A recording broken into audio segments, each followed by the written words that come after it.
Alright guys, welcome back to another Road to Platinum video. Today we are here with Assassin's Creed Rogue. If you guys don't know how these videos work, I'm going to give you guys some information about the game, go over the Platinum a little bit, and give my review of the game. So right away we're going to hop into just some overall background info. So the game released November 11th, 2014. It released one day before Assassin's Creed Unity as like a tie-in to just to have some backstory to Unity, I guess. This was a game that originally released on PS3 and 360 and was remastered in 2018 for PS4 and Xbox One. That's all the info. Now we're going to move on to the Platinum itself. So the Platinum took me a total of 32 hours, which you could bring that down quite a bit. My biggest issue was trophies wouldn't register properly. So I would have to like go back and do a trophy 2-3 times and like do it that much 2 or 3 times.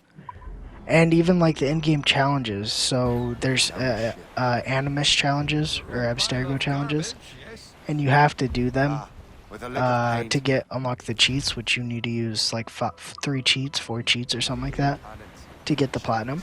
And those challenges weren't registering, and I would finish them and it would say I completed it, but then my overall total would not go up, so I wasn't getting the cheats. So I ended up having to do, like, one of them was pickpocketing. I had to do that, like, I had to get like 600 I think until it registered, even though it's only 200. So yeah, overall the trophy difficulty is 3 out of 10. None of the trophies are hard. They're very time consuming and grindy, but none of them are hard. It's just, it's going to take a little bit to get what you need to get some of those later trophies, like upgrading the ship fully, doing all the renovations. That stuff's just grindy and kind of boring to do. But that's it, so we're going to go straight into the review, which will be a little info about gameplay and stuff as well. So the story itself, without getting into any spoilers, I think the story was great. I liked it. I also enjoyed the way they explored Shay and how it tied into Unity, and I also like that Shay was just Irish. I think that's super cool. I like Irish accents and shit, and just Ireland as a whole. But the fact that there was a main antagonist with an Irish accent is awesome. Or protagonist, right? Yeah, I give this story a 7 out of 10 by itself. It's not great, but it's super good. And it's just Irish, bro. The world itself is awesome.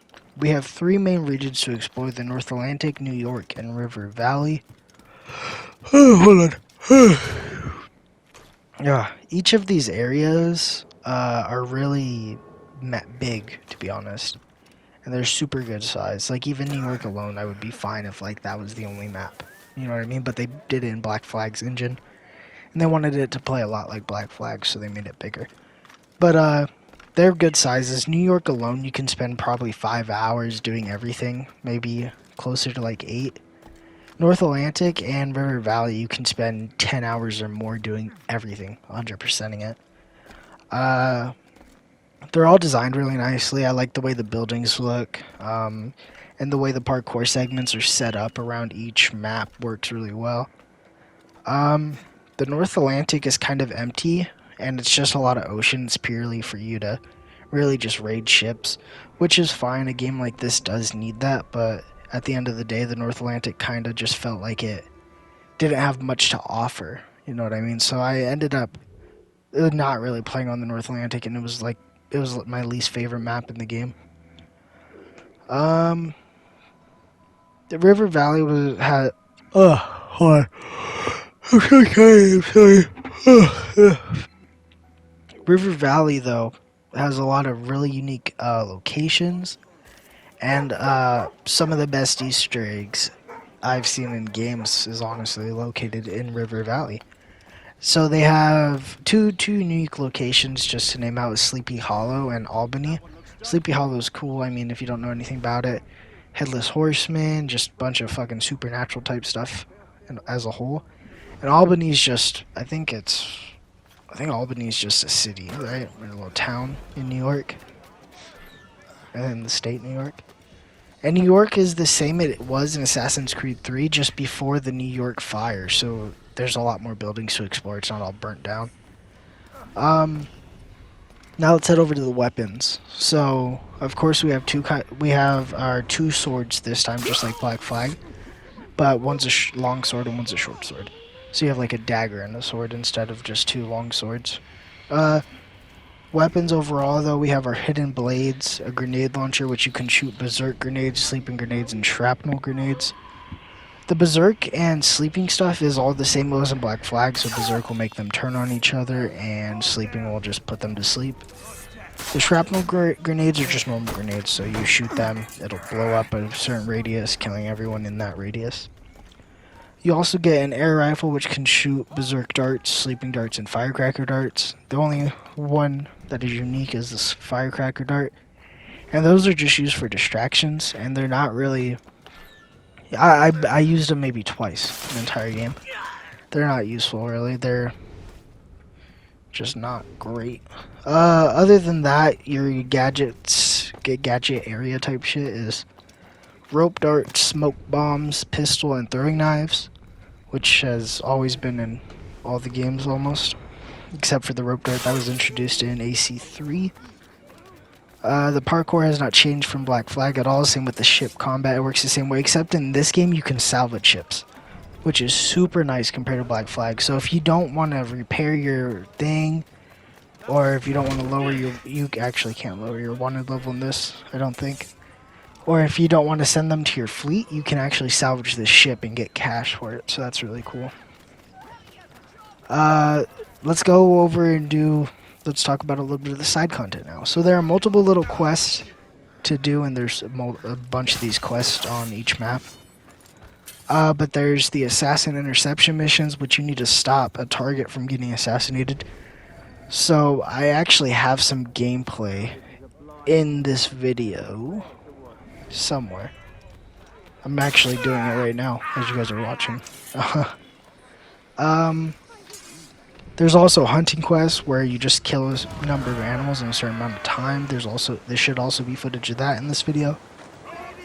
And then there are multiple treasure hunt type things like the Native American pillars, so you can get the Native American armor.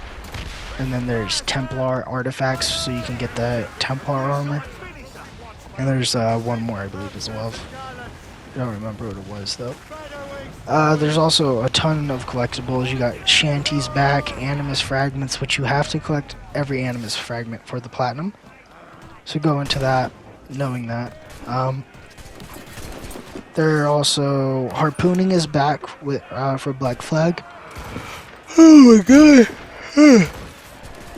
I'm so tired. I'm so sorry.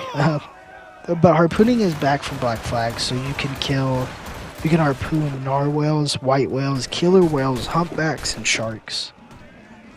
Other than that, actually, that's wrong. I just realized that's wrong. There's no humpbacks in this one. Other than that, you can also do renovations, which will produce money. I talked about them a little bit earlier. And once so each map will have, like New York has quite a bit of renovations. And you just give them crafting material, resources, which you can get from outposts, supply camps, or just pillaging ships. There are also forts, which were in Black Flag. Those are just the little sea forts that you have to blow up all the different towers and then kill your targets, and then it's your thing. And you get that region, so you can produce renovations in that region. There's also gang hideouts, which are kind of like outposts, and all you have to do is you do a certain thing and in that outpost, like you have to kill a leader, cut down a flag, blow something up, things like that, and then that outpost will become yours, and you get the region along with it. Other than that, though, there's no other side content really. When you get this game, you're not getting it for side content, really, because, I mean, exploring the world's fun, and some of the, little collectibles are fun because you get good rewards.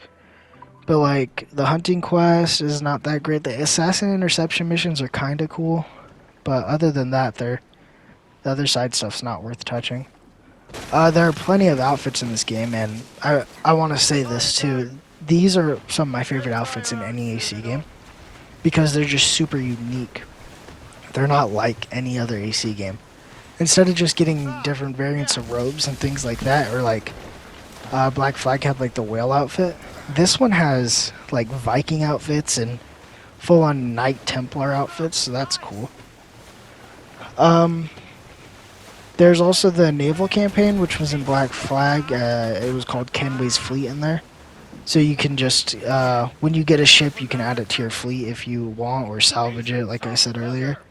And you use that to do missions, which can produce resources. You can get special weapons and even an outfit from it as well. So those are cool. They get tedious though, because you start it and then you have to wait 40 minutes, you know. That was it though. That was my overall review.